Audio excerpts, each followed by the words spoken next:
Hello, everybody. My name is Virginia Kaklamani, and welcome to SABCS Snippets. With me today, I have the pleasure to have Dr. Bill Gradishar from Northwestern University, Dr. Heather McArthur from UT Southwestern, and Dr. Aditya Bardia from UCLA. We're going to talk about the ASCO 2024 overview. So I'll start with the DESTINY-Breast06, which I think is probably the most important abstract coming out of ASCO. Showing that T-DXd improved progression-free survival by around 5 months in that first-line metastatic cytotoxic therapy setting, both in HER2-low and HER2-ultra-low. So, Bill, let me ask you first, how do these results change what you're going to be doing with your patients? Well, I think it raises the possibility of using T-DXd again in a different population of patients, but there are all kinds of caveats that I think all of us are aware of, and that is that not everybody needs TXD. They may still benefit from an alternative endocrine therapy or maybe even a chemotherapy drug before you go on to TXD. And part of what impacts on that decision is going to be how they responded to prior endocrine therapy, what the bulk of their disease is, etc. But I think the fundamental theme here is that T-DXd is an active drug no matter where you put it. And this is just more evidence that it is indeed an active drug, but there's nuance. I don't think that everybody should necessarily get it after they progress on a CDK4/6 inhibitor in the first-line setting. So, Heather, this ultra-low category, what is your discussion now with the pathologist going to be? That's actually the discussion we're having tomorrow morning, so I'll have to get back to you on that one. They've historically been reluctant when the whole discussion around HER2-low came about. They were reluctant to change their reporting structure in the absence of further guidance from ASCO-CAP. I think there is going to be a slightly different conversation, obviously, around the HER2-low, but we're not capturing that population right now.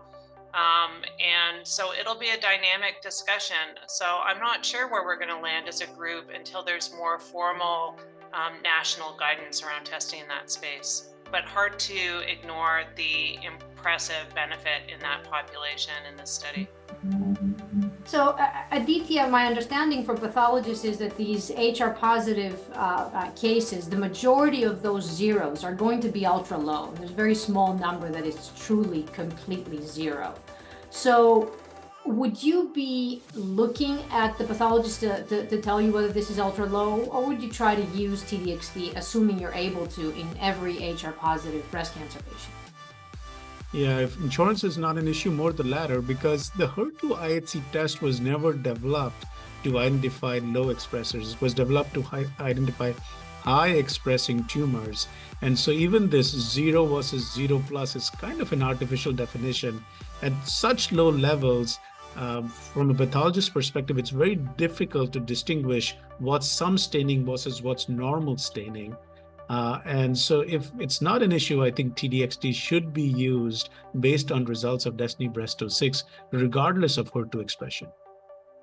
And the good news is the rate of pneumonitis here was lower. It was around 5%, although around 3 fatalities, but definitely lower than what we've seen in the more advanced settings. So I guess good news for our patients. But remember, they're doing scans every 6 weeks on this study as well, so it does require more intensive surveillance if you're going to be using this class of drugs. And so that gets me, that's another good question, Heather. So do you do 6-week scans for every single patient, or do you pick and choose who you're going to do those scans to? I do not. So for my patients who aren't on T-DXd, I do scans every 12 weeks. So I decided to split the difference once we had further insights from DESTINY-Breast04 and other related studies that did employ every 6-week scans. So I split the difference and I do scans every 9 weeks or thereabouts. Okay.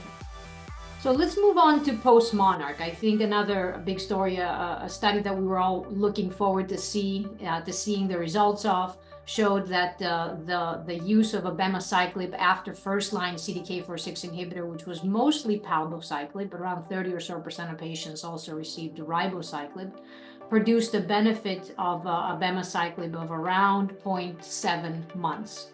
so an improvement from 5.3 to 6 months. So Heather, are you impressed with these results? So this is the first study that looks at the direct first to second line switch, CDK to CDK, with the change in the endocrine therapy backbone. So it really does fill an important unmet need in terms of understanding whether that's an appropriate strategy, because a lot of us have been doing that in our practice without really direct evidence. The 0.7-month improvement in PFS I felt was modest, although they did have a somewhat impressive improvement in the landmark 6-month PFS rate from 37% to 50%. So I thought the landmark was maybe more impressive than the intent to treat population. I think it's important to remind ourselves what the first line of CDK inhibitor therapy was in this patient population. About 60% had palbociclib as their first line, and about a third had ribociclib. So how do I extrapolate to my current practice when I'm also almost exclusively using ribociclib in the first line setting based on the survival data that we saw at ASCO 2 years ago. So I've been doing that for 2 years. And if you look at the forest plots, the benefit for this strategy really seemed to apply almost exclusively to patients who had palbociclib as their first line therapy. The point estimate for patients who had ribociclib for their first line therapy on the forest plot was exactly on 1, essentially. And because of the small number of patients with abemaciclib who were enrolled, the range around that, the confidence interval around that point estimate was really huge. So I feel that this supports what I'm already doing in selected patients, although I feel like this data is strongest for those patients who are coming off palbociclib, whereas second line for after ribociclib in my mind is less clear. And if there were a targetable mutation, I might be more inclined to think about a targeted approach instead of just switching CDK4/6 inhibitors. So Aditya, the mutational status was also looked at in Post-Monarch, suggesting that patients with tumors with ESR1 or PIK3CA mutations still had a similar benefit from the use of abemaciclib. So what would you do with these patients? Let's say you have a patient was on, let's say, palbociclib to make it a little easier, 18-month median PFS, now has a progression of disease and has an ESR1 mutation. Would you be more likely to give abemaciclib in this case, or would you be thinking of something else? Question in general, in this setting, I use genotype match therapies. So for ESR1 mutation, it would be elacestrant. For PIK3CA or alteration in the PI3 kinase pathway, fulvestrant with capivasertib or fulvestrant alpelisib for PIK3CA mutant tumor. So that practice would remain based on these results. It's tough to do cross-trial comparisons, but you didn't see a clear signal that the benefit was very large in these subgroups, like a median PFS or 8 or 9 months. We just didn't see that. So that would not change my practice.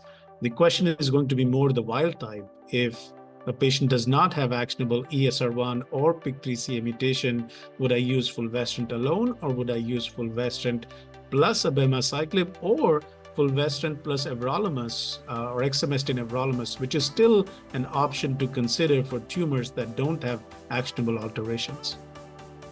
So Bill, answer that question for me. If somebody doesn't have a mutational guidance, would you give everolimus in that second line, or would you give abemaciclib, and assuming they got ribociclib in that first line?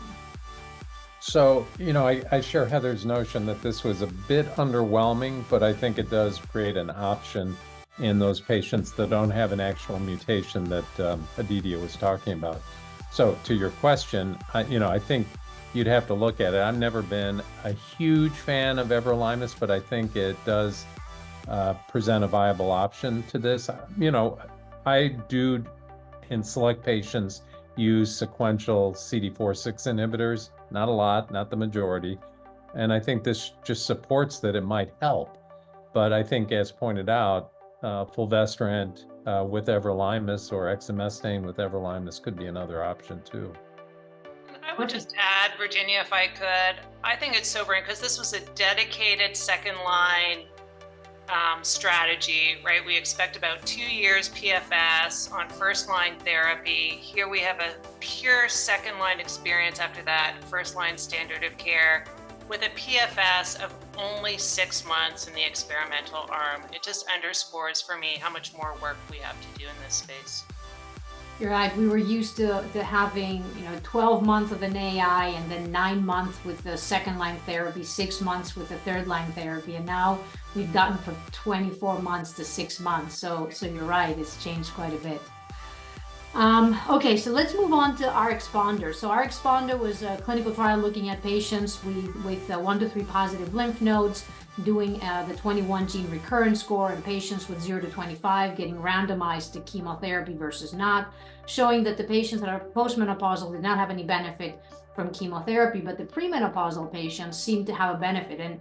And for the past 3 or so years since this trial was presented, we've all been questioning whether the benefit of chemotherapy is the fact that it causes ovarian suppression or maybe some sort of cytotoxic effect. So the new data from ASCO showing that if you performed the AMH, the anti-Mullerian hormone, which is a hormone that our fertility colleagues are using to figure out what the ovarian reserve is, then this AMH level can predict who's going to get a benefit from chemotherapy or not. And the patients that had low AMH level did not seem to have any benefit from chemotherapy. So Aditya, any thoughts on this? How would you look at these results and make a decision as to whether to do the AMH in our premenopausal patients or whether to offer them chemotherapy? Yeah, and a couple of thoughts. First, I thought this was an excellent abstract, and kudos to the team for using an assay to answer a very important clinical question.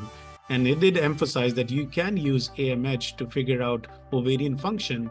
And if the ovarian function is not there with low AMH levels, in that setting, the chemotherapy was not that beneficial, something similar to what was seen in the postmenopausal setting, where chemotherapy did not add much benefit. So it was all consistent. So biologically, this makes a lot of sense. Now, clinically, how this should be incorporated in clinical practice, the challenge is what assay. In this study, a specific assay was used, but different institutions have different assays. And I think the study team is planning on validating their results with different assays and looking at a group in France as well. So I think as the evidence builds, more and more we probably would be using this assay, especially when it's unclear, someone who is say, 50, 51, it's unclear whether the patient is pre-postmenopausal, or someone who's had hysterectomy done and you're not sure if the patient is pre or postmenopausal. This assay can be helpful to determine the ovarian function and menopausal status. So Heather, are you going to talk to your lab people to try to get the assay for your institution? So I loved this presentation. I came home from ASCO probably most excited about this presentation, and I have made some inquiries to find out what assay we have or assays we have available at our institution. If I could recapitulate this, I would absolutely test for AMH in that 50 to 54 age group. And as Aditya points out, it biologically makes sense to me that would be an informative marker to make a decision for that population that's really on the cusp. And with more than 50% of that subset having an AMH level that's low and potentially being able to forego chemotherapy, that's huge clinical impact in my mind. So this is a data set that I would be willing to apply in my clinical practice tomorrow. And I think something else, you mentioned that 50%, looking at what their data showed, women under the age of 45, less than 3% of those women had a low AMH. So I feel that if we want to do this, we probably want to do this in the 45 to 55-year-olds that are still menstruating or we're not sure about their ovarian function. Do you know if they're incorporating that in the offset trial as a corollary study by any chance? I don't know. So the offset trial, that's a great point, Bill. It's a trial that is hopefully going to answer once and for all the question of whether ovarian suppression is needed or whether chemotherapy serves as ovarian suppression or not. And this is a trial that just started a few months ago. I think most of us are enrolling, And just if you do have it open anywhere, please do enroll patients, because it's really a trial that should have been done 20 years ago, but finally, with some modern tweaks, is being done today. So the last abstract I wanted to go over was data from MonarchE, which is our adjuvant abemaciclib trial, and some pretty interesting data on ctDNA. And they looked at patients, whether they had positive ctDNA at baseline or whether they converted from negative to positive, positive to negative, and so forth. And what they were able to show was that the patients that had negative ctDNA, both at baseline and at follow-up, had the best progression, disease-free survival. But patients that were initially negative and then converted to positive had much lower PFS. Patients that continued to be positive had low PFS. And the patients that were positive but then converted into negative had a better PFS than the patients that continued to be positive all along. So the question, we see this in practice all the time when patients come in and say, "Oh, can you please check my ctDNA?" Bill, how would you look at these data, and would you be doing these assays in your clinic? So I think the data is intriguing, and again, it sort of builds on that notion of precision medicine, that maybe you can define subsets of patients that either are benefiting from something you're adding or where you can avoid using something. I mean, that's always the hope of these strategies. Am I doing it today? No. We haven't been employing it in early stage disease. I think this is interesting, but again, I don't think it's sufficient to change practice where it should be incorporated for the adjuvant setting at this point. That's my own view anyway. Aditya, are you doing this in practice?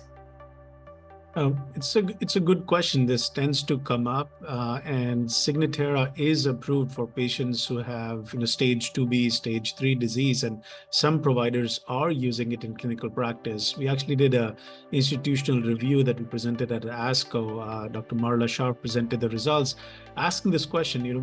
Whenever we order a test, the question is, what would I do with the result? Is the result actionable or not? So she asked the question, in how many patients was the result actionable? And in many patients, it was actionable in terms of getting additional scans or changing the type of treatment. We don't know whether that approach actually improves overall survival, so we need additional work that needs to be done. But I do foresee ctDNA being used more and more in clinical practice. And on the trial, they looked at what the lag time between positive result and diagnosis of metastatic disease was, and it was around 12 months. But having said that, there was no planned scan for when the patient's ctDNA was positive. And so this introduces a lot of bias. The scan was done when the patient had symptoms. So not really sure what to do with this 12-month lag time, and definitely not very accurate. Heather, are you doing Signatera for your patients? No, not at this time. Just getting potentially bad news early without knowing how to pivot, I don't think is clinically helpful. I think, as Aditya points out, we really need predictive impact. We need to know how to pivot based on this information. I found this data set very consistent with other data sets, essentially showing that if you have persistent ctDNA or negative converting to positive, that's bad prognostic information. So this seemed very consistent to me. The one footnote I thought was really interesting from this one was the patterns of recurrence by ctDNA negative versus positive, with the negative having more local regional recurrences versus the ever positive having more distant recurrences. So maybe there's an opportunity to even further refine our thinking about who needs not just different types of systemic therapy, but maybe who needs different types of local regional therapy. So I thought that was provocative, but in my mind, not ready for prime time until we have real predictive impact and a clear pathway to pivot and change our therapeutic recommendations. And I would echo that, because as Aditya said, these things are, we use them to look for something actionable. I'm not sure the actionable, it triggers action.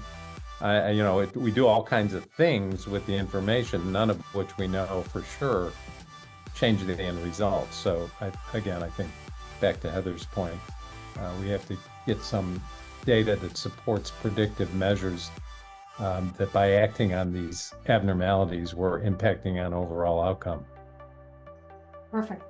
Well, I want to thank everybody for being here today. This was another episode of SABCS Snippets. Thank you so much for your attention.